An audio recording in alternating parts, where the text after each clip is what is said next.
Shut up and sit down.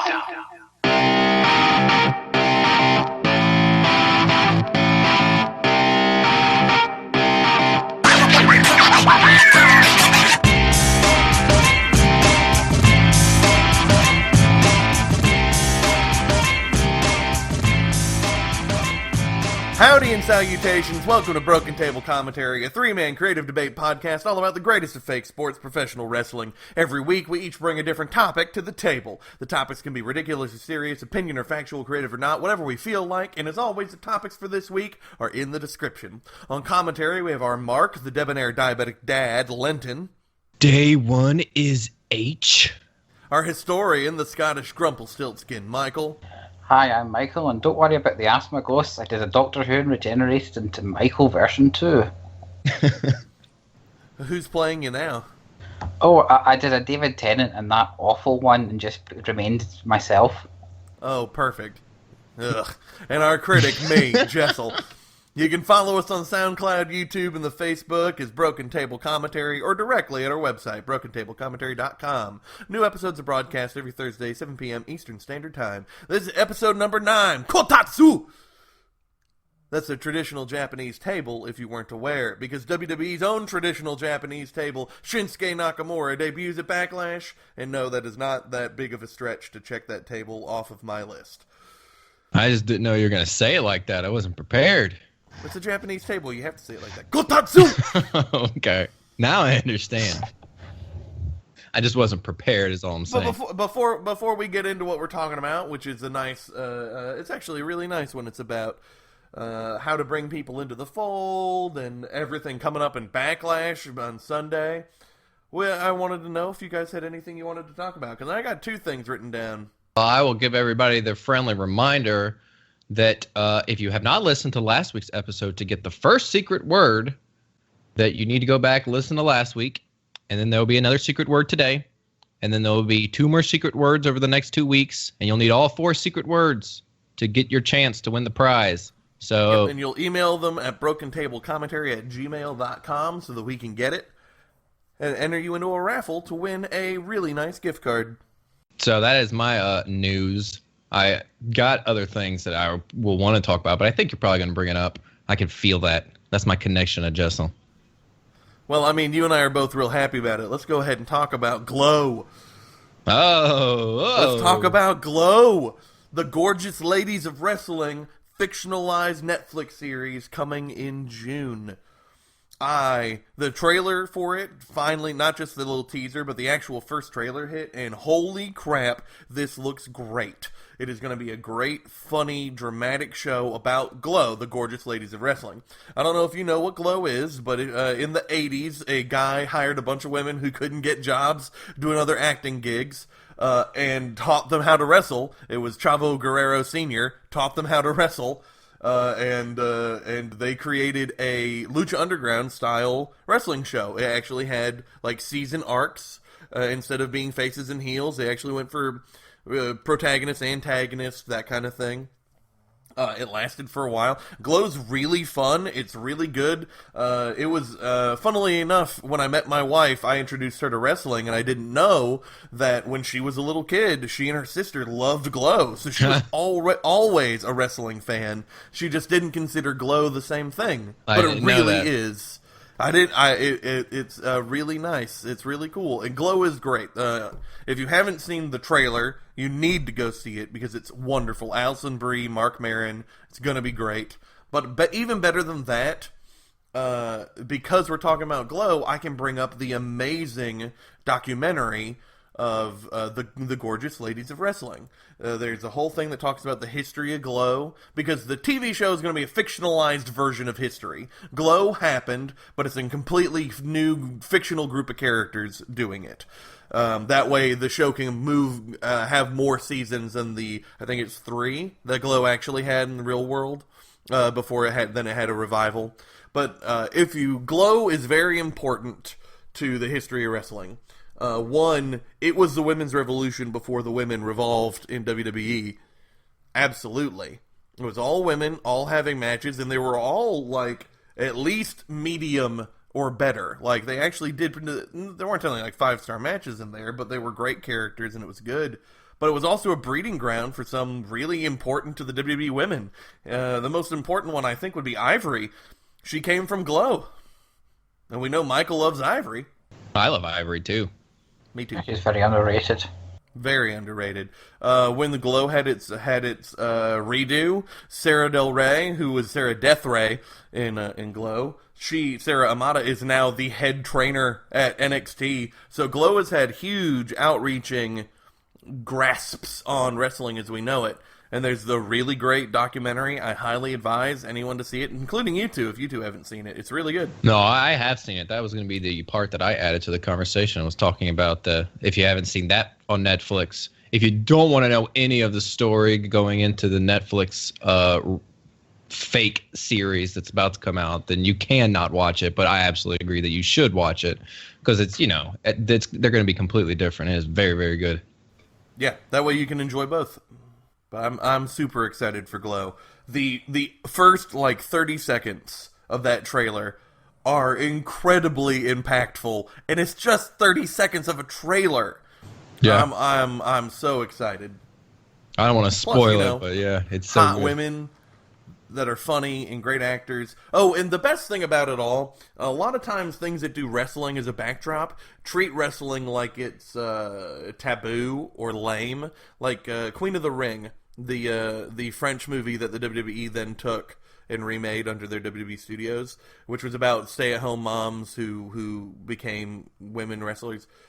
That treated wrestling like it was a joke, and it made the movie suffer. But Glow treats wrestling like a good thing. It's not a bad thing in any way. They're not making fun of wrestling. It's just part of the backdrop. And that's really important to me as a wrestling fan, because I want wrestling to be portrayed in a good way, and I think this show's going to do it. I have no idea what you're talking about. Queen of the Ring? What? If you have it, we're going to have a movie night. What is Queen that? of the Ring is terrible. Oh, it's so bad. Never heard of that. Oh, yeah. It doesn't sound bad. It sounds great. It is not good. The French version's okay. The American version is terrible. Does it have any popular actresses, or is it just? I don't remember any. Oh, okay. Here, let me double check. I've seen a lot of wrestling movies, and I've heard a lot about wrestling, considering I've spent my whole life around it, and I have never, ever, ever heard of this. But Jessel is really good at finding those hidden gems that everyone wants to bury. Yeah, Queens of the Ring, or Les Reines du Ring. The film was supported by WWE. It's a French film, starred a bunch of French people. I guess they never made an American version. I guess it's only the French version. But it did have CM Punk, The Miz, and Eve Torres in it. Oh, okay. It's bad. Oh, I didn't know. It's crazy. Okay. Oh, yeah. I would like to see But it. hey, you know what? It had an $11 million budget and made $2 million. I can't believe CM Punk didn't draw money. That's what I have to say. You know those weeks in wrestling where you, there's so much happening that you've basically got 2 pages worth of notes and you don't know where to start? Well, this is not one of those weeks. I have absolutely nothing to say about Raw or SmackDown, and I even just looked up the news to see if anything exciting had happened. And the biggest news story is that Al Snow got arrested for a parking ticket. So, yeah, I only got one other thing to go off of. I will say that both Raw and SmackDown were pretty good this week. I liked them, but I think it's very interesting and pretty telling that they had Roman Reigns versus Finn Balor, and of course Roman got his win back, but that doesn't actually matter in this instance because that match was really good. And Roman continues to get more and more closer and closer to that heel line. He played heel that whole match because Finn Balor was the unrepentant only babyface in that match. The promo he gave earlier on Raw was a heel promo. It was he hasn't turned. He hasn't had that little moment where he turns on the fans, but he's getting closer and closer. It's really interesting. But that was a great match. It's definitely being treated a lot differently than the way they say how John Cena can take the heel heat and the face heat at the same time. And it's also being treated differently than the Adrian Neville Sami Zayn feud in NXT where Neville never turned heel, but he was heel to Sami. Yeah. It's not being treated that way either, because that way they specifically made it Neville's a babyface to everyone except for Sami Zayn, where he just doesn't think Sami can do it. Like, that's a great little storyline, by the way, in NXT. It's what made me a mark for Neville. The fact that he could do so well as a babyface that was playing heel without ever turning. He never turned heel. It was really, really good. But Roman's not doing that either. He's just taking little baby steps closer and closer to heel land without ever getting there. It's probably the smartest way to do it, honestly. If Vince has so much invested into having Roman Reigns as the face of the company, doing the baby steps and seeing how it all works and how people react. As long as they aren't wasting our time. Like, as long as they aren't just wasting our time with, oh yeah, let him play heel against Finn, let him play heel, so on and so forth, but we're still going to go ahead and push him as a babyface to the moon. As long as they're not wasting our time, and this does pay off, he does finally snap and turn heel, then I think this has been great. This has been worth it. Because, honestly, I want Roman to just get a little bit of a shakeup. I don't want him to fail, I just hate watching him. But I'm enjoying it just a little bit more every step he takes towards heel, because I like booing him. And it's not like he's terrible in the ring. He's just formulaic. He does the Randy Orton, John Cena thing, which is formulaic. And now John Cena doesn't even do that thing any longer. John Cena now actually is like, nah, I'm going to have good matches. AJ Styles is on my same show. I can't just let him always have the best match. Yeah. And that's good. It makes me... I've turned around on John Cena almost entirely. Roman's still pretty young as far as a singles competitor on the main WWE roster goes, though. Yep. I'm just worried they're going to Randy Orton him. He's never going to get a gimmick change, just going to have slow permutations to his gimmick, but still always be the same character, because I don't think this is a good character to hang their hat on. I would say there's probably a 90% chance of that being what they do with Roman Reigns. Yeah, no, absolutely. But that's why I'm hoping that this heel thing works out really well. Especially since Orton's not going to be around too much longer. God, I hope not. I like that you're confident about it, Jessel, given that after WrestleMania, I said, was this the way they're going? And you were kind of sceptical. Although now, I wouldn't hold my breath on a Roman Reigns heel turn. Mostly because in the state I'm in, it would kill me. But that's a good joke. As the jokes. Yes, it just seems to me that they are very kind of adamant about having him as the top chap on Raw. What it smells like to me is that somewhere, maybe a week or two ago, they realized that their plan to do Roman versus Brock Lesnar, they're never going to get people to boo Brock Lesnar in that matchup. So they have to do it the other way around. Because that matchup's going to happen regardless.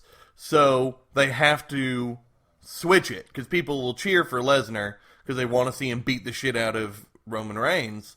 So they're going to have to make Roman play heel in that match. Whether or not he turns heel, he'll have to play heel in that match.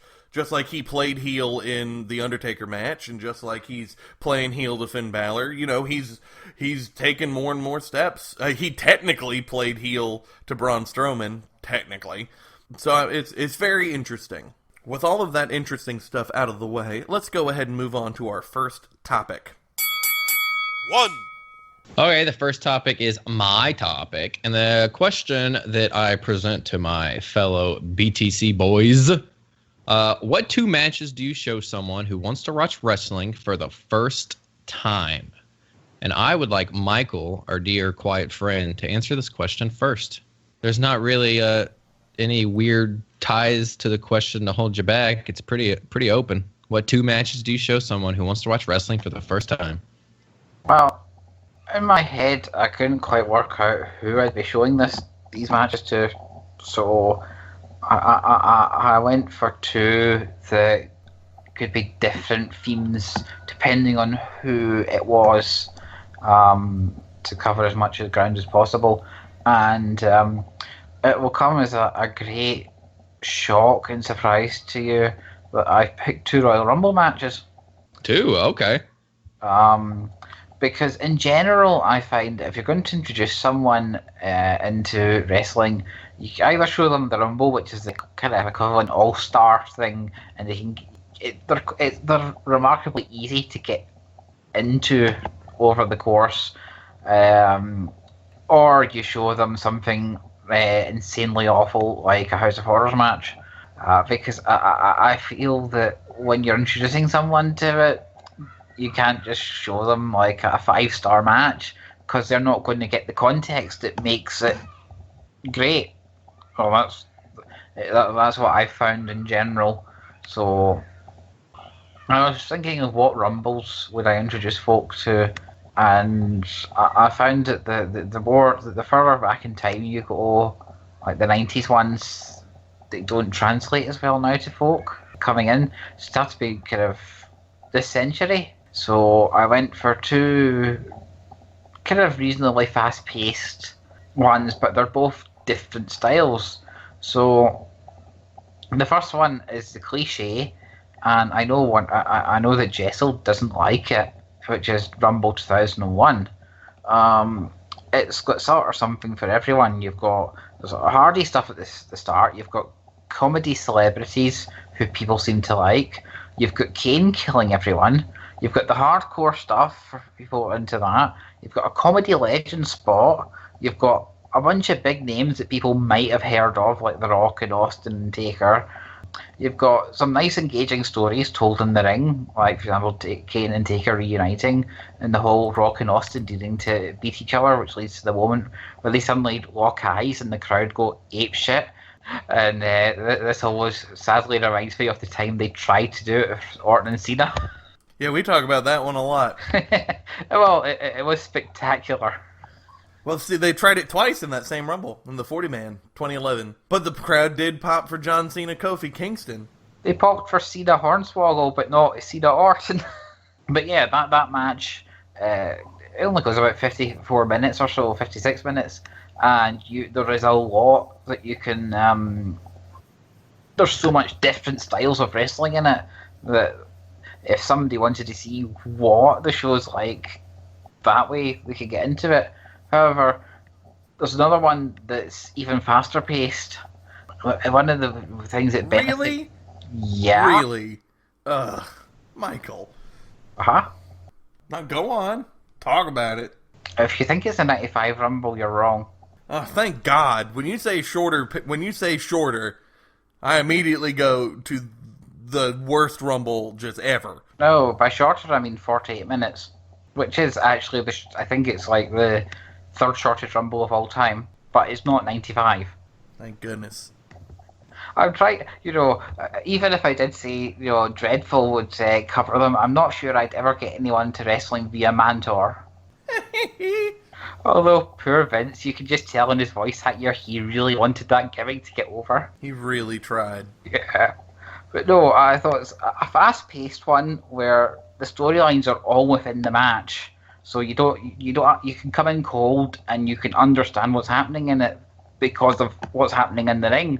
The ring doesn't fill up, which I know some people don't like it when we get a very crowded ring in a Rumble match. And this never has a crowded ring. It sets up a whole bunch of WrestleManias matches within the space of that 48 minutes. And the match I'm talking about is the 2010 Royal Rumble. Everyone gets a point to look good in the match unless they're The Miz, Zack Ryder, or Matt Hardy. I mean, even Carlito gets a spot to look good in that match. He hits backstabbers. Many, many, many backstabbers. You've got the whole Shawn and Triple H thing got on the go. You've got Batista as the new jerk-ass heel, who the crowd are like, yay, we love Batista. Whereas when he'd been a face for the previous years, you could just go, oh, we're bored of Batista. Yeah. Never has a man got a standing ovation so much for beating the crap out of Rey Mysterio. To be fair, he got a standing ovation in this house too. And it's just, it's like, it's a revolving door, so if people are like, oh, we're not interested in these guys, we'll give it 5 minutes and you've got someone else coming in. Despite the fact that my favourite Rumble of all time is the 2002 one, which you think I'm going to say is because it's got Mr. Perfect in it, but that was just icing on the cake. It's a really great match. I get the feeling that at 70 minutes long and lots of sort of longueur, shall we say, it might be a bit much for a first timer. Whereas these two are nice, fast, involving, kind of frothy matches. So that's what I'd go if I was put on the spot. Yeah, I had the 2001 Rumble in my top 2 for up until late last night, and I rewatched a couple of other Rumbles and I bumped it out. I really enjoyed the 2001 Royal Rumble. That is a very, very good one. Everyone loves it except Jessel. Hey. Since I was called out, let's clarify this. I don't hate that Rumble. I just think it's middling. I think it doesn't do a good job of telling stories, and I think that it is just filled with a bunch of comedy spots that don't matter. There was only one real winner going in, and there was that one person won. It wasn't a very surprising Rumble, so it just makes it middling. I know lots of people call it their best or favorite, and that's fine. I know that for me, it is in the middle, but it's not terrible. I don't disagree with you. I get it. The only reason I took it out is the part of the match where they're just filling up the ring for Kane to get rid of people is a pretty terrible. slow, boring part of the match. That gets it out of my top 2. But like the Drew Carey stuff, I didn't mind. I mean, it was a tiny little comedy spot that, I mean, he was put in there because he pissed somebody off. I mean, that didn't bother me. The Hardy's stuff was fine. Yeah, you said it perfectly, Michael. It has a bunch of little moments that are great. The problem is it doesn't have anything to connect them except Kane, and then Kane was never going to win, and the audience knew it, and the commentary knew it, so it doesn't feel as epic as it could be, where if they treated Kane legit. So that's why it falls short for me.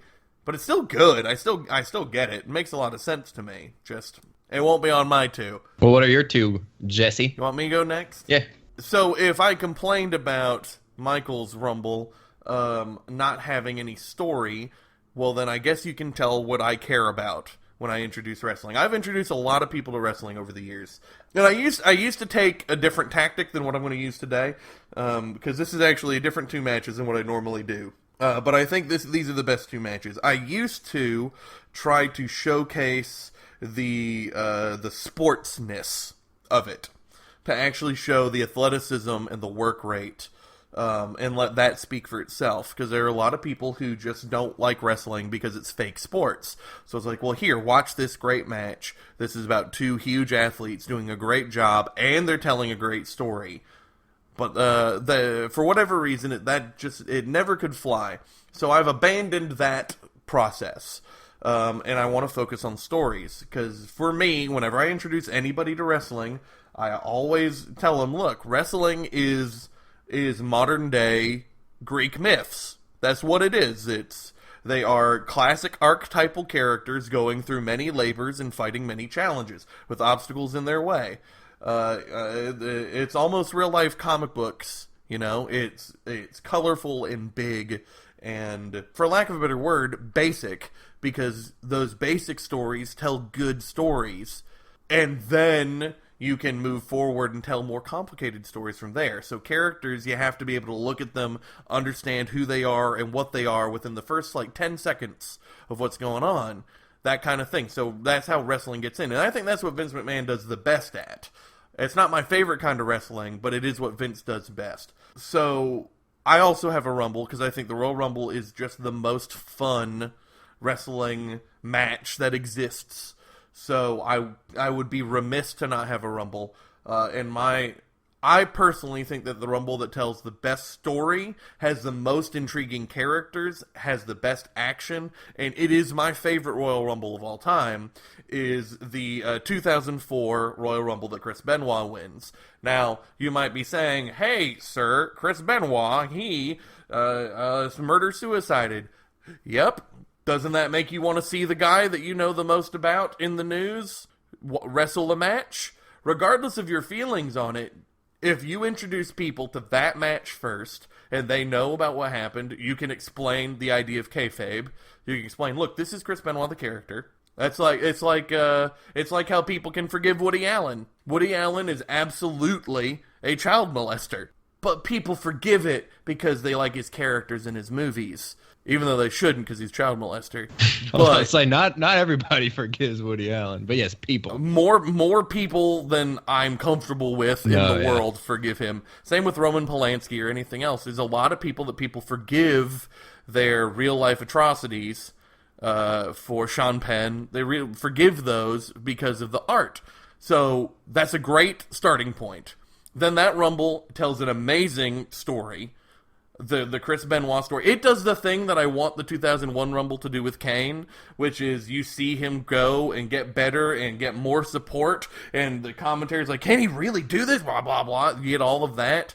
2001 doesn't do it, but 2004 does with Benoit. You have the amazing headlock over the top rope finish. It's phenomenal. You have so many great moments in the middle.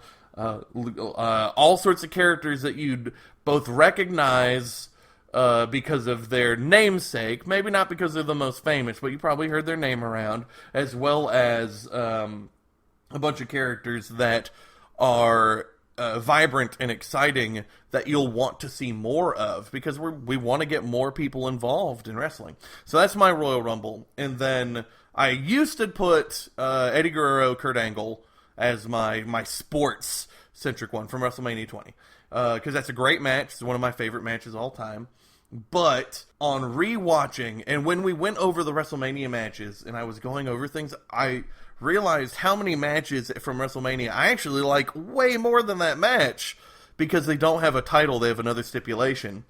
And I think it's great to show older stuff too, especially when it holds up.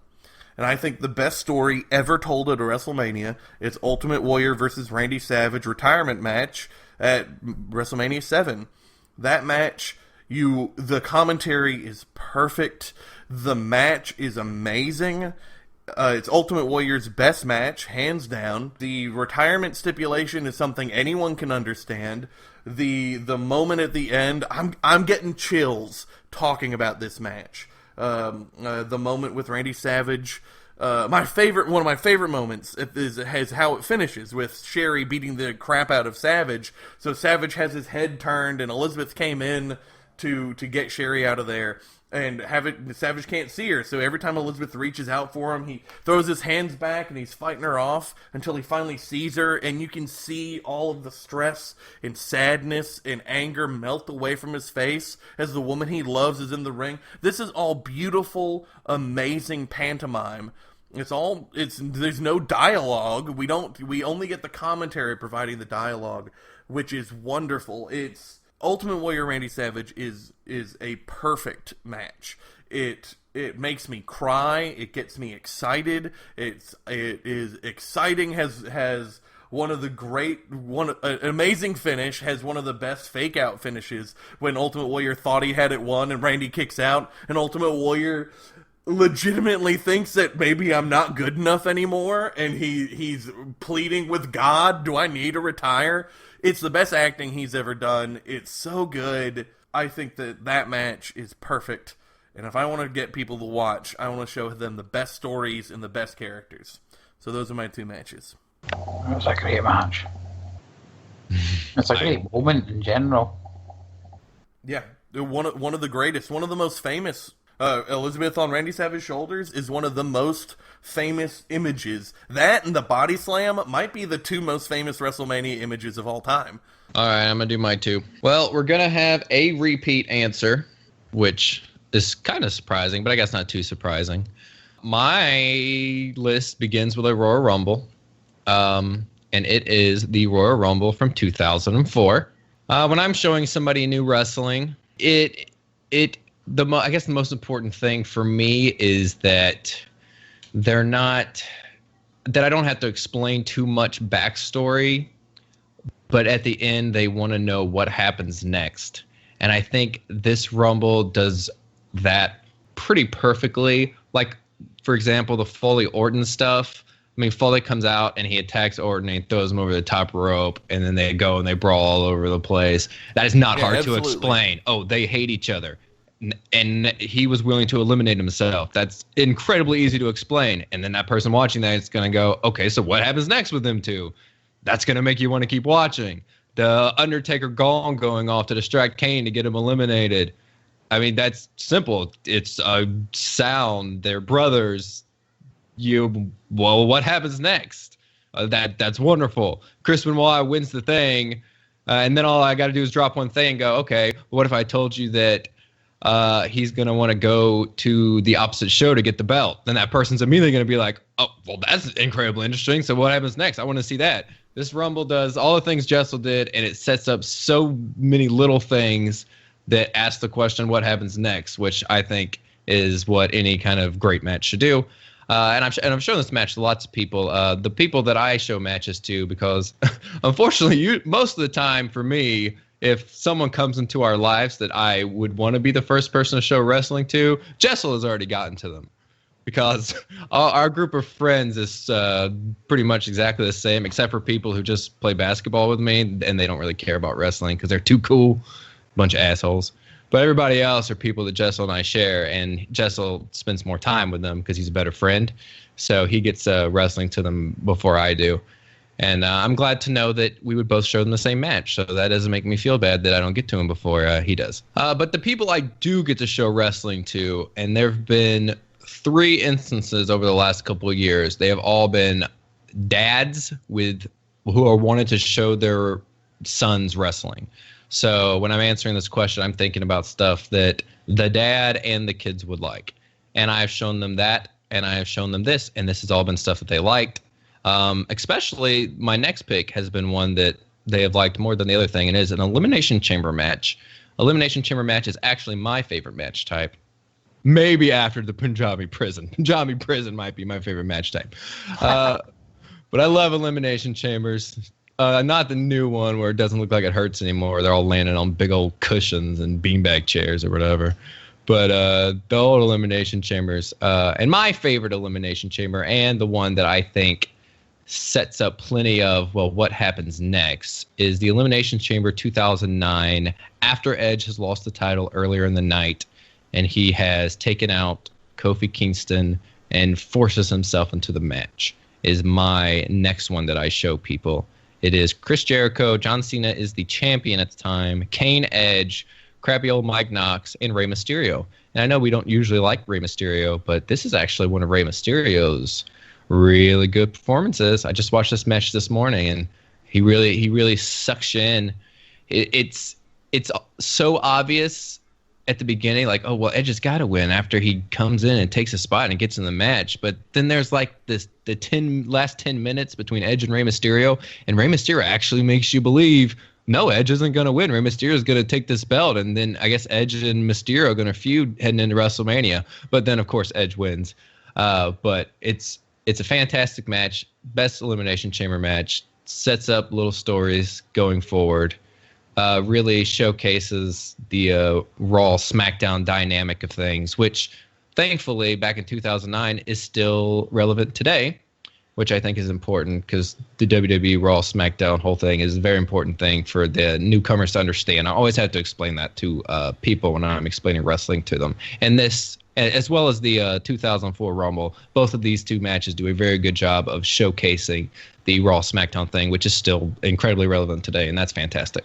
So those are my 2 picks. I know I've seen that Elimination Chamber years ago when Michael and I were on the same forum where we met. That we did there was a top 10 Elimination Chamber one, and I know I watched it for that. I know I watched it to sort it, but I honestly don't remember it. So I'm gonna have to go back and give it a shot. Elimination Chambers I always found, fine. Like they're always a B. I don't think I've seen one that really grabbed me. So I wanna give it a shot. I'll have to watch it. That's from my missing little era. I say that match had a gracious, clear my throat. That match had a moment that really stood with me. Watching it live, me and my friend from Chicago and a whole bunch of other wrestling fans were all watching it via MSN Messenger chat. And when Cena came into the ring, I was like, oh, it's Cena time. Because this, to put it into historical perspective, was right when Cena was at his most invincible in wrestling. And to see him go in the match and then lose clean in 53 seconds genuinely, there was just silence. There, in all the years I was watching wrestling live with a whole bunch of folk, there have been many reactions, but I've never seen the whole chat just die in shock. And that's pay-per-view always. That's the abiding moment of that match. The moment when Cena loses and people realize, oh my god, there's going to be a new champion. And that's another example of one of those moments, because I mean, even my 6-year-old nephew knows who John Cena is, and when you watch that match and you see Cena come in that quickly as a champion, get eliminated, your thought is, well, what happens next with John Cena going forward? So that's another good example. Who pinned him? Max? He gets hit by several finishers. I think Edge that pins him. I think Edge pins him after he gets a code breaker, a 619, and a spear in quick succession. Woo! You gotta love that running cuddle.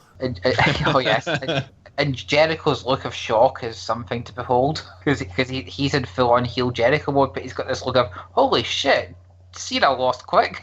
So those are mine. Those are all good answers, though. I like everybody's, I think. Okay, well, let's move on to Michael's topic. Topic number dos. 2.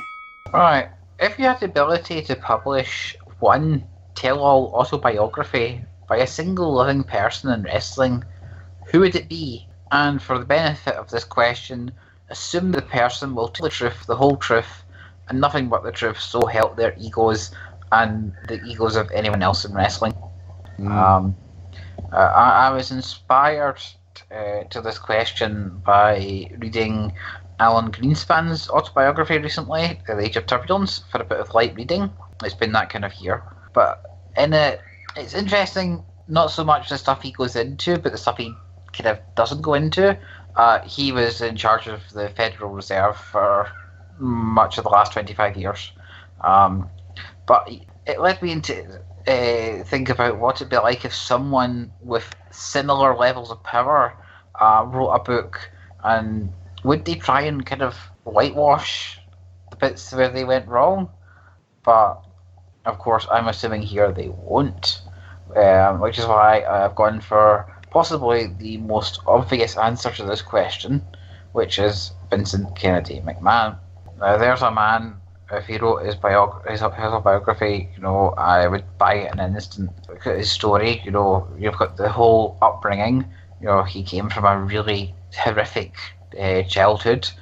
He wound up homeless for a bit. The whole story of him winding up meeting his biological dad, who ran a wrestling company, where he wound up getting a job by a fluke because somebody wanted a pay rise, and he wound up becoming the mafia don of all wrestling in America.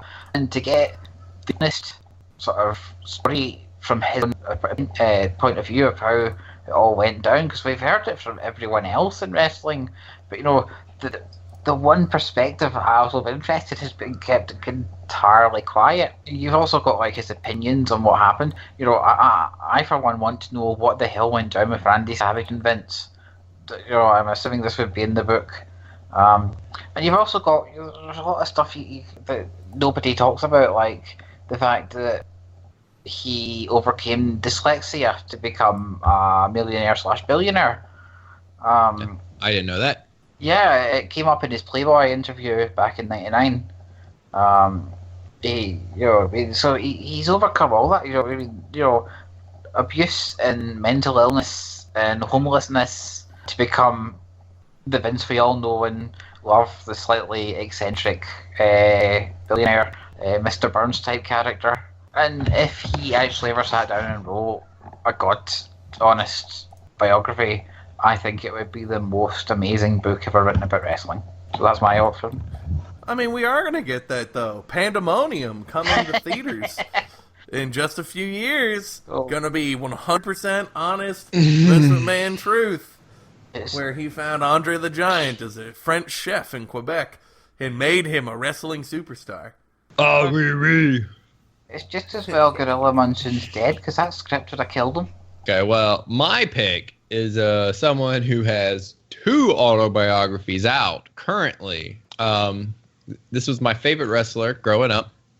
And when I got older and I got more into the whole backstage explanation, real world of wrestling, I decided I wanted to get more of a clear picture of him because I knew a lot of people had a negative opinion on him. So I picked up these books, and as I was reading them, they were both, I read all the way through them several times. They were both trash, and they were full of what a lot of the autobiographies in wrestling, they're just full of vague flaws where a wrestler starts off a story with, now, I know I made a lot of mistakes. Now, they don't ever mention what those mistakes are, but then they go paragraph, this is what all these guys did wrong, and this is how they handled this situation wrong, and now, I know I shouldn't have messed around with steroids like I did. Well, what do you mean like you did? What did you do? Don't worry about that. Let's go through all these things everybody else was doing wrong and how they were influencing everybody wrong, and that's all these books are.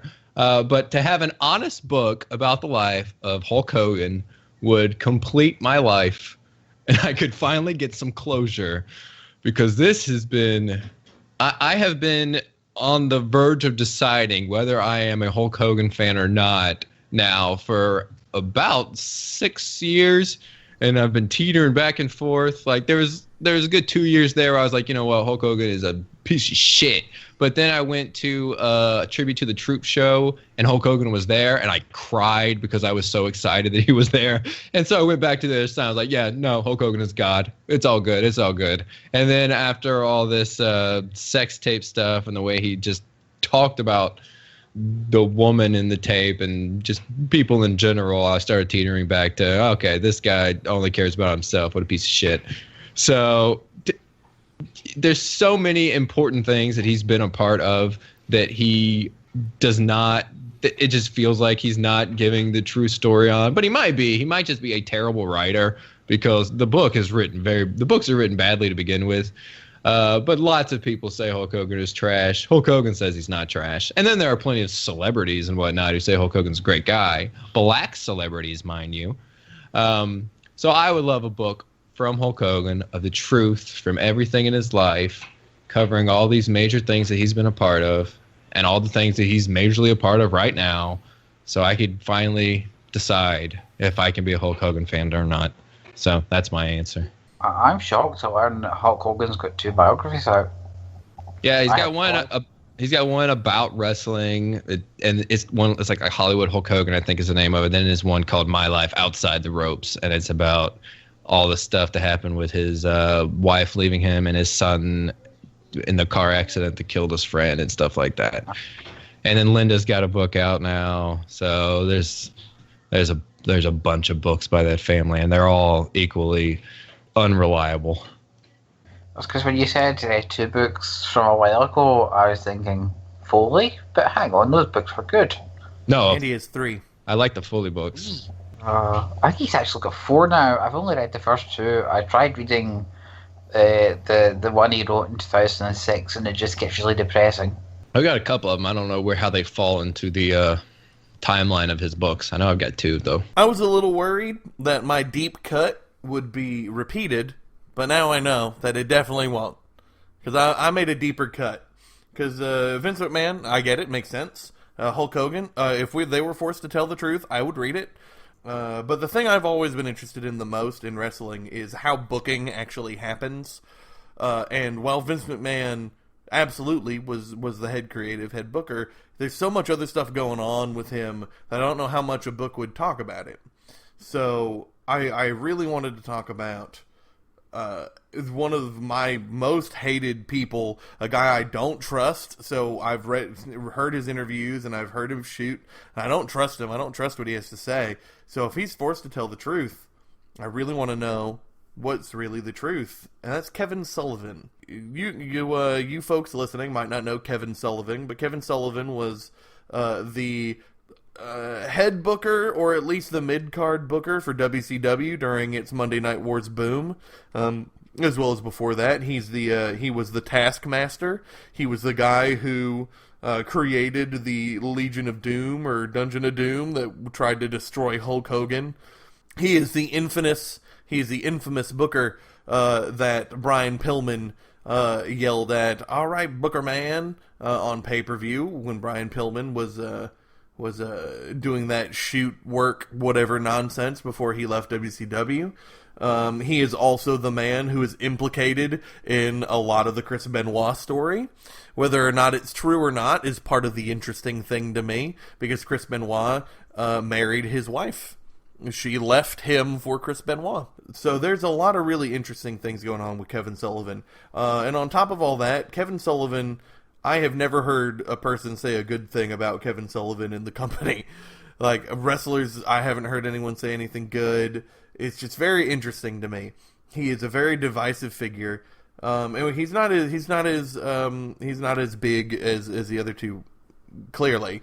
But man, I really want to know. And if he's forced to tell the truth, I want to know if he had something to do with Benoit, like the conspiracy tin hats say that he had something to do with the death, because that is a conspiracy. And you know what? It'd be nice to have a confirmation one way or the other, just to know. It'd be nice to know how booking with Eric Bischoff worked. It'd be nice to know all the problems he had with Hogan, and all the problems he had with Pillman and Arn Anderson and Ric Flair and Benoit and all these other people. Kevin Sullivan is a very interesting person that I hate. And if he's forced to tell the truth, I would love to hear that book.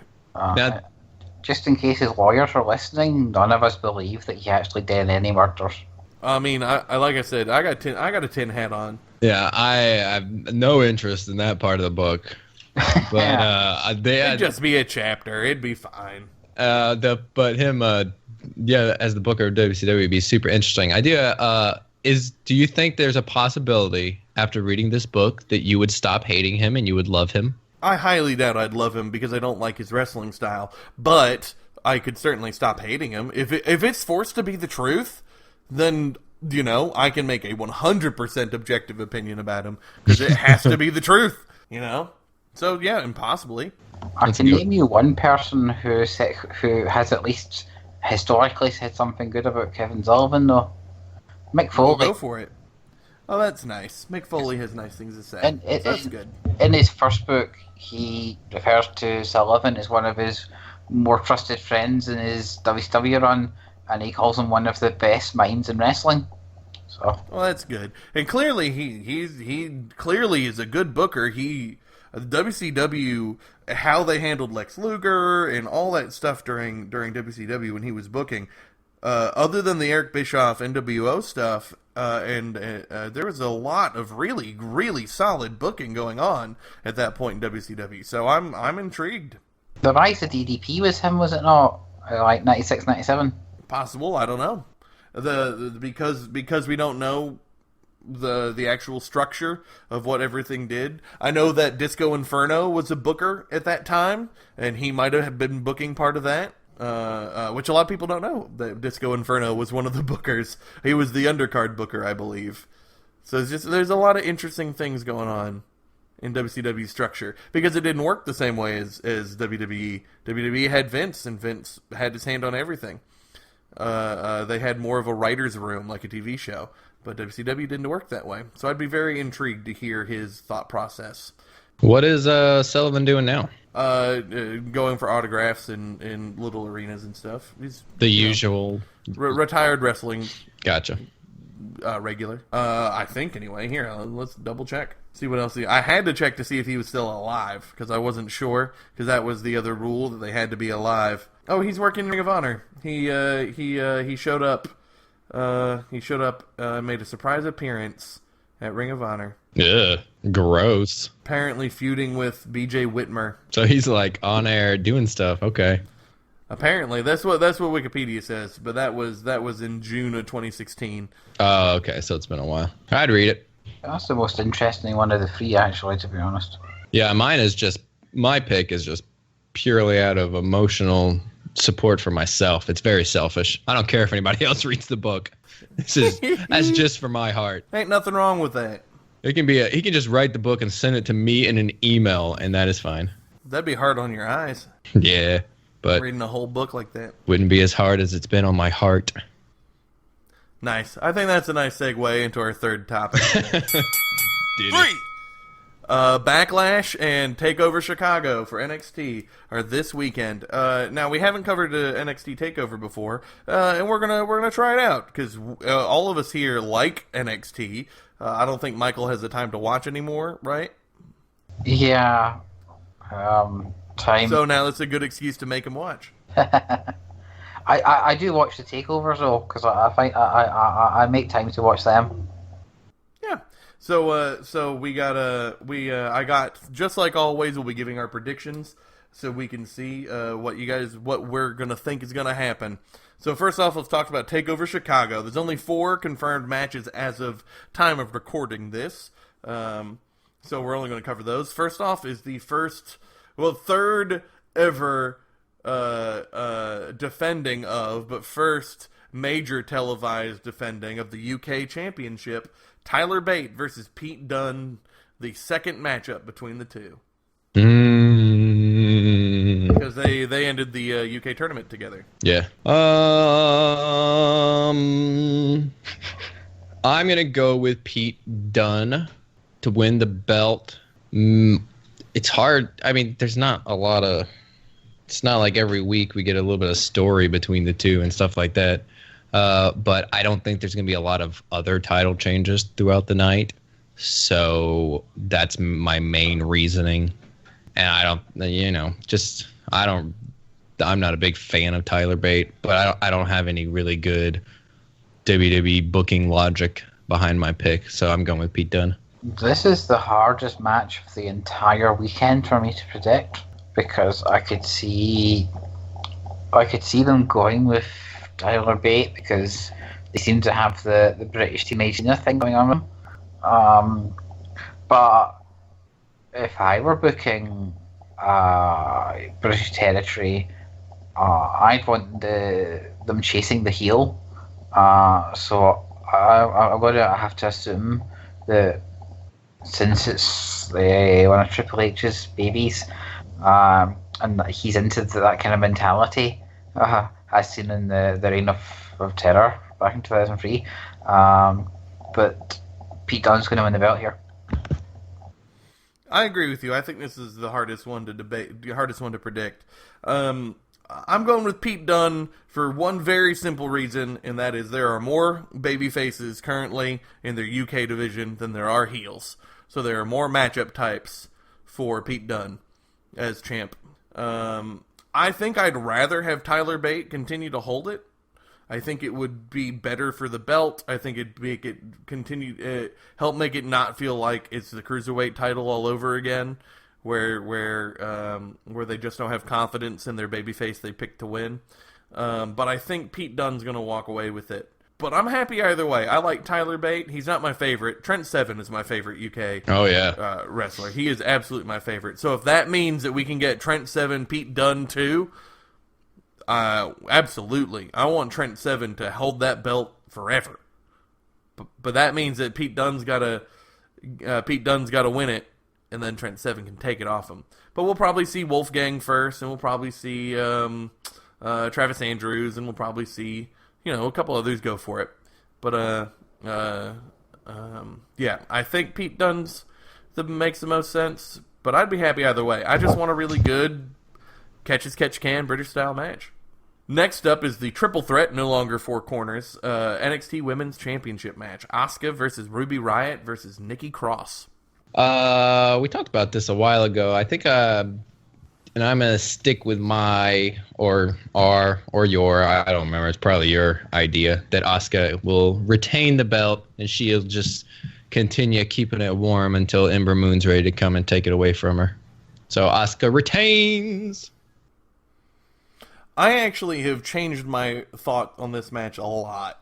But after the last episode I watched, where we got a promo from both Ruby Riott and Nikki Cross, I could see this going a lot of ways. But the weirdest part about this is turning it into a triple threat leaves Asuka kind of out of the storyline, because the story here is about how much Ruby Riott and Nikki Cross hate each other. So Asuka can be smart and defend, but I think it makes a lot of sense to take the title off of Asuka right now. Like, this is a good moment to do it. But then, if you take the title off Asuka, does she go up to one of the other two shows? Because honestly, there's too much going on in the women on Raw and SmackDown. So it's a hard call. I think I'd like to see Ruby Riott win it, but I'm going to go with Asuka. Yeah, Asuka's winning this match. Given that they're now building up her streak is bigger than Goldberg's on their social media. But they haven't done it yet on commentary. But they're not going to end in general in a triple threat match. They're going to have her lose it in a singles match with someone. I want her to lose it to Ruby Riott or Nikki Cross. I do not want her to lose it to Ember Moon. I don't want her holding on to it until Ember Moon gets better. Ember Moon, the experiment failed. You took away everything cool from your character. So I'm done. I'm done with you as a fan. Sorry, bud. Oh, yeah, it's all right. I'll be fine if she wins. It won't be a problem. NXT Tag Ladder Match. The first Tag Ladder Match in NXT history. Authors of Pain versus hashtag DIY. Authors of Pain retains, right? It's got to be. It's got to be Authors of Pain. They're building up Heavy Machinery as the guys who can do it. So DIY is not gonna do anything. Authors of Pain retain. Yeah. Yep, I agree. Yeah, the DIY are doing the GOB on their way out the DOOR. Nice. Good job. NXT Heavyweight Championship. Bobby Roode versus Hideo Itami. Bobby Roode's gonna keep the belt. Yeah, I agree. Roode's winning. I actually think I'm actually going for Hideo here. I think that the story going into this is that Hideo's not good enough. So to prove he's good enough, he wins. The GTS is they like making finishers deadly. They do it with the RKO. They do it with the pedigree. It's this finisher will kill you. So I think Bobby Roode has already lost to the GTS once, technically, in a promo situation, but he got knocked out cold. I think that they're going to want to surprise this, and I think that there is a lot more interest in seeing. Well, maybe not a lot more, but I'm certainly interested in seeing Hideo versus Drew, Hideo versus a bunch of other guys, as opposed to Bobby Roode. I also think Bobby Roode's ready to come up, and I don't know if he wants to yet, and that could be the problem. But with Raw being as thin as it is, and SmackDown being as thin as it is, one more body could really do a lot of work. And I think they might be getting Bobby Roode ready for WrestleMania next year. So that's where I'm feeling. I very much could be wrong, but I think a surprise is coming, and I think it'd be here. Hideo will be their guy, be their face of NXT for a while. So I'm going to go with Hideo winning. I'd be happy if I was wrong on that one. Yeah. I like Hideo and I like surprises. Yeah. I'd be honestly, Takeover is one of those things where all the outcomes I'm happy with, and that's great. I don't feel that way in a lot of wrestling, but I always feel that way in NXT, so that's always cool. But let's move on to Backlash. Backlash, or as we should know it from the promotions, Nakamura the pay-per-view, because that's the only thing that they ever talk about. Let's start on the pre-show. Aiden English versus Ty Dillinger. I'm gonna say Ty Dillinger wins in the pre-show. First match, babyfaces usually win, and he's a new babyface. So, I mean, I don't know why he would lose. But it could be one of the little surprise things that happens. One of the cute little surprises, make a little feud out of it. It could be the seeds of a feud, so I could be wrong. I wasn't sure on it, but I will more comfortably go with Ty Dillinger than Aiden English.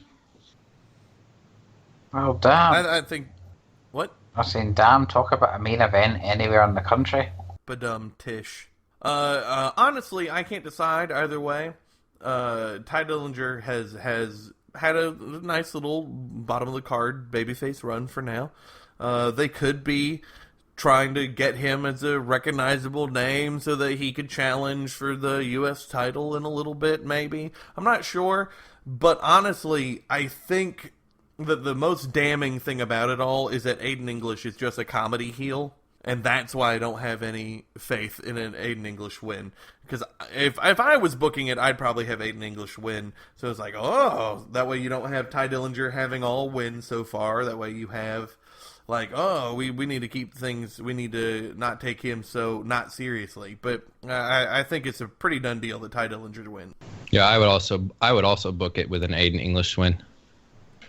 I think he's comedic, but he's annoying to where he actually gets some heat and not just laugh. I mean, he doesn't get laughs. People actually boo him and stuff. Like, he pisses people off in a good heel way. I like Aiden English, but yeah, I would say that this doesn't have enough TV time and attention drawn to it to where they're going to do anything really with it. I don't think the match will go 10 minutes, but it'll probably go more than 10 seconds. But Ty Dillinger is basically going to beat English, who is very much a jobber with a gimmick. Luke Harper versus Eric Rowan, the feud that we've been clamoring for. I didn't realize this was on the card on the website I visited. This wasn't on there. Well, crap. Let me see. They just had a match on SmackDown a few weeks ago, didn't they? Yeah, I'll double check. But last I checked, updated card for Backlash had that on there. No, you're probably right. I think it got. Yeah, Luke Harper versus Eric Rowan. Yeah, I think it got announced on Talking Smack. Okay. Yep. I mean, once again, it's about a babyface that needs a win, right? So it's Luke Harper. Luke Harper turned babyface. He's got his clean shirt now. He pulls his hair back. He's gotta have a win. If Luke Harper doesn't win, oh dear. Plus, if Luke Harper wins, then they can do something with Baron Corbin. Because Luke Harper-Baron Corbin feud, I'm intrigued in that one. That one sounds like it could be fun. I'm going to go with Eric Rowan to win. He's that guy that sucks, that just will never go away. I mean, he's not going to go away. He gets more TV time than people that are so much more worth it. So, you know, if they're going to keep giving him TV time, let him have a win. Luke Harper's had lots of wins. He's been in main events. He's been in number one contenders matches. He's been Intercontinental champion. Let's see. I say give it to Rowan and let's see what he could do. Give him a little bit of something going. I'm cool with that. So I'm going to say Eric Rowan wins. Plant some little seeds and see if anything sprouts with a weird sheep gas mask. Sami Zayn versus Baron Corbin. I'm going to go with Sami Zayn wiling his way into a little victory here. He'll get beat up like the entire match, but I think he finds a way at the end to get a little roll up or something. Talk about finishers that they treat as their killer. Sami Zayn gets beat up, but if he hits you with the haluva kick, it's over. Yeah, I think they've established that. I think he gets it. I think he gets the win here. He's been getting demolished by Corbin week in and week out. So I think Sami gets the win. Man, I really don't know. You are right. Baron Corbin has had the one up all the time currently on Sami. But man, they just do not want to pull the trigger on Sami Zayn. I don't know what it is, but they do not want to give him a chance. I'm looking at what I feel like the mid-card feuds are going to be. It feels like they need to elevate Baron Corbin soon. But I'm just not sure. I'm going to go with a Baron Corbin win. I'm going to say Baron Corbin wins. I guess technically Baron Corbin comes out on top, but Sami Zayn will win because it'll be a DQ, is what I'm actually saying. Baron Corbin comes out on top, but Sami Zayn technically has the win. Because I think Baron Corbin's going to be the one to take the WWE title off of Randy. Spoilers. I think Corbin's going to win clean. They're going to continue his sort of veneer of a push here. Because they keep presenting Corbin as someone who should be a big deal, but for someone that they seem to be trying to push, he doesn't have job a lot. We got our semi-babyface team of women, Naomi, Charlotte, and Becky, versus the Welcoming Committee, Tamina, Carmella, Natalia, and James Ellsworth. I do love Carmella. I'm going to go with the semi-baby faces who've been struggling to connect and figure out how to get along. I say they figure it out at least for one night and are able to get the victory. So then we're thought to feel that, okay, I guess Charlotte is going to be a face and that they're going to get along and they're going to be able to hold down SmackDown. And then moving forward in the next couple of weeks, we'll see how true that is. But I think they sort of lead us down that path at if Backlash. They did not call them the Welcoming Committee over and over and over again, I would have been picking the heels. But that is a name that is not going to last. And since that name is not going to last, they ain't going to win. What was the name? Simple as that for me. What was the name they gave Becky and Paige and Charlotte when they first showed up that they had to get rid of because it was a porn thing? Something sorority. Oh. The submission sorority? Yeah. They changed it to PCB. So PCB. sometimes terrible group names still win. Because PCB got some wins. What do you say, Michael? Michael. ASMR. I'm gonna poke you, Michael. Michael, what do you say? You sound like you're trying to call the flipping candy man here. Oh, he's already there. Michael, would you like some candy? No, I haven't Listen as I rub my beard. written down. I have it written down here as Team Tweenish Face beat Team Quasi Evil. So There we go. Dolph Ziggler versus Shinsuke Nakamura. I mean, Ziggler's never going to win again, right? That's just how it's going to be. there is absolutely no point to Ziggler winning here. In fact, if you're cruel, you might claim there's no point to Dolph Ziggler. Full stop anymore. Nakamura has to win here. There is no alternative.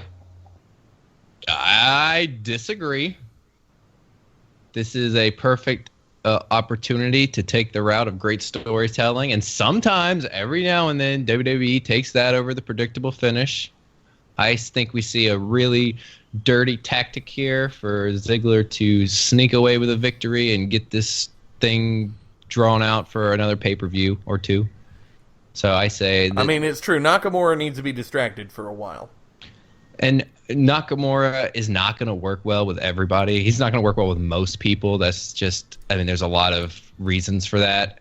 And they obviously have some faith that him and Ziggler are going to work well together. So let them work together for a while. And that only can happen if Ziggler wins. So yeah, let him have his big, I mean, it's rare that they build up a new wrestler for a month before he wrestles a match like this. And let's do something special and let's have him lose.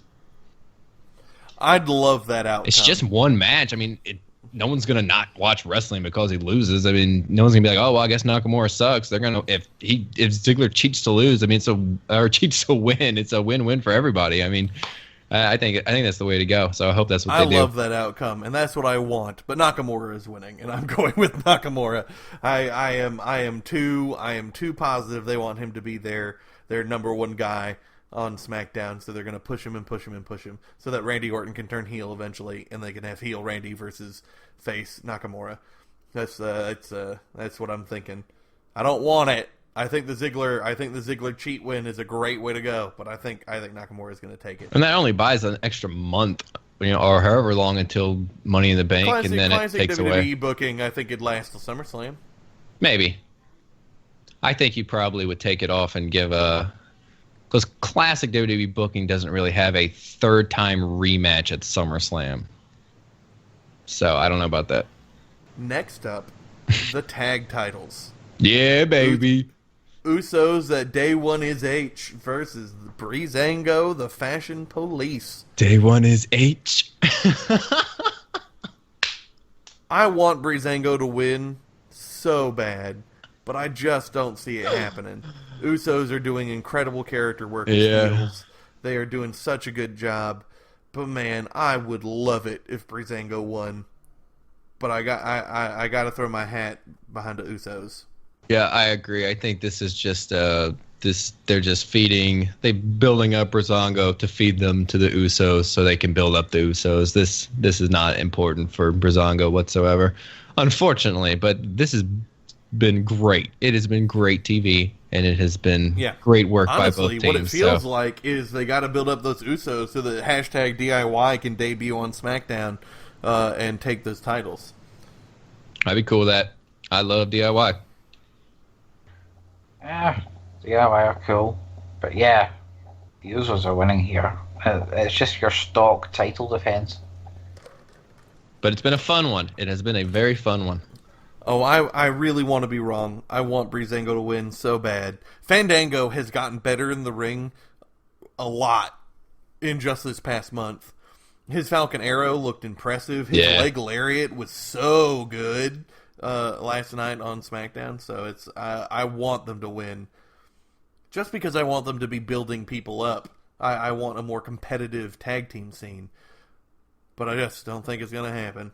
This has done something, though, where during this run it hasn't just been Breezango doing the promos things. They've had matches and they've been beating teams and stuff. I think they have, even if they lose to the Usos. They beat the Ascension and they beat the Cologne. So it's not... Even if they lose to the Usos, that they have been built up to where... Yeah. But in WWE fashion, if they lose, that they might get thrown away. We might not see them again for another month. But I would hope that even if they lose, they're still... I mean, you can do this Fashion Police. You can keep doing this little backstage thing. I would love to see a longer feud between the Fashion Police and the Ascension. That has got some legs. That is funny. I agree. That is funny stuff. U.S. title, Kevin Owens versus AJ Styles. I'm going to go ahead and say it right here. I feel pretty positively AJ Styles wins this match. Yeah, I think they need to put a fire under Kevin Owens, and I think that fire will come in him chasing after a title and doing everything he can. Because Kevin Owens works really well as like a raging beast, as somebody who is fighting for that prize, as not having to be complacent. And I think they can do something really, really good here with that happening. Plus, looking at the rest of the card, things look a little bit predictable. So I think that one is the least predictable title match, and I think that they might finally put it on AJ. So that's my thought process. You agree, Michael? Yeah, I mean, I was referring last week to 2 weeks ago. Asked my boss, forgot. To the US title merry-go-round, and of course Kevin Owens has been on that merry-go-round for longer, so he'll be dizzy, and AJ can take advantage. That's nice not metaphor. That's not how it's going to go down, but yes, AJ is going to win it because I suspect he's going to be the de facto top champion of SmackDown for a bit. So yep. I mean, that's the most prestigious title they have on that show, the U.S. Championship. We've said that a bunch of times on this, but it's true. That's how they treat it. It's treated like it matters. I think Kevin Owens is going to retain the belt. He is the United States of America champion. The face. Man, they really did America. add America all the time. Kevin Owens has added it, and I think that's wonderful. I just don't. This is another example of this is a feud with legs. So let's keep it going for a bit. So I think Kevin Owens wins this one, but he doesn't keep the belt much longer. But I say Kevin Owens keeps the United States of America championship for now, so he can keep up this little United States of America champion gimmick that he's doing, and doing his stealing Chris Jericho's highlight reel thing, showing off that belt. That's all really good stuff. Keep doing that for a little bit longer. I wouldn't take it off of him yet, and I don't think they will. So once again, I'm having a pick by myself, which probably means it's wrong. But yeah, I'm saying Owens keeps the belt. And last but not least, we got Randy Orton versus Jinder Mahal, the Maharaja. Next week we gotta pick a different word. I want Jinder to win so bad. It ain't happening. No. Jinder has gotten the win on every episode of SmackDown. In 3 weeks, he's got a pinfall win over AJ Styles, Randy Orton, and somebody else. I don't remember who. But he's just Jinder. They've built him too strong. We've seen it happen before where there have been monster heels that have come through and done things like that and then won the belts. But they've been the exception to the rule, not the jobber for their entire career that have suddenly been given this and two tiny little midgets as backup. On top of that, Rusev has been sitting in the wings waiting to come, and he said he's not coming to SmackDown until he gets the title shot, which very much sounds to me like it will then be Rusev as Randy Orton's next opponent. Yeah, for Randy Orton to then defeat. Seemed like a thing, but he was supposed to be on SmackDown this week, and then he didn't show up, and then he put on Twitter that he was at a hockey game. So it seems like those plans, and they didn't even talk about it on SmackDown of why Rusev wasn't there, but Rusev was supposed to be there this past episode. That was a thing that was previewed all over WWE.com, and it just didn't happen, and it wasn't even acknowledged. And then he tweets that he's just at a hockey game, so I wouldn't put too much stock in that. That could be something that they just dropped completely in WWE style. I hope not, because I like Rusev, but that's not why I think he'll lose. Jessel has been pointing out for quite some time now that the next WWE champion will be the 50th. Absolutely. And by my reckoning, this historic moment is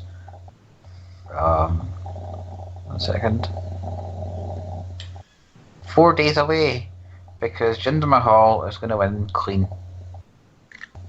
You really think so? Yep, they're going all out. They see money in the India market. They see somebody that they can use, and they're going to go right for it. Well, like I said, I hope that's the case, because I think Jinder's been doing pretty good. He hasn't put on like a 5-star or even a 4-star match, but he has always been delivering. His high knee counter is really excellent. It's a great looking move. It looks like it hurts. If he just learned that lucha slap, then it'd be really, really good. But I'm all for it. I'd love to see that. Plus, maybe it means Punjabi prison match comes back. Nice. And we all want that. Yes, we do. We do it. They make a big deal about him being Punjabi every episode. Yeah. I wish they'd call him the Punjabi Playboy instead of the Maharaja. That'd be great. And I agree that they got to see money in India, but if they got to know from so much experience that if you pull the trigger too soon, it all blows up in your face. And this is kind of their one chance with a potential superstar of an India wrestler they currently have right in front of them. So that's why I feel like they're not good. They can't pull the trigger just yet. He's had a good couple of weeks. I don't know. I'd be really into it, but I don't think they pull the trigger yet. Yeah, I think the most important thing that we can take away from this pay-per-view is that I'm actually pretty happy with all these matches, and I think it's going to be a good show. I don't think it's going to be stellar. That's the thing I want. I wish it would be stellar, that it would just have some match of the year potential, but I don't think that's happening. Yeah, Kevin Owens, AJ Styles has match of the year potential, but besides that, I'm actually really, really hopeful for Usos Breezango for match of the year potential. With such small, it feels like a small card to me anyway. That means that match could really get some time, and I think they could do it. The 4 guys have the ability to do it, so I think they could, and I'd love that. They just got to keep that crowd engaged all the way through. One final thing that's not part of all this, but the next SmackDown pay-per-view is Money in the Bank.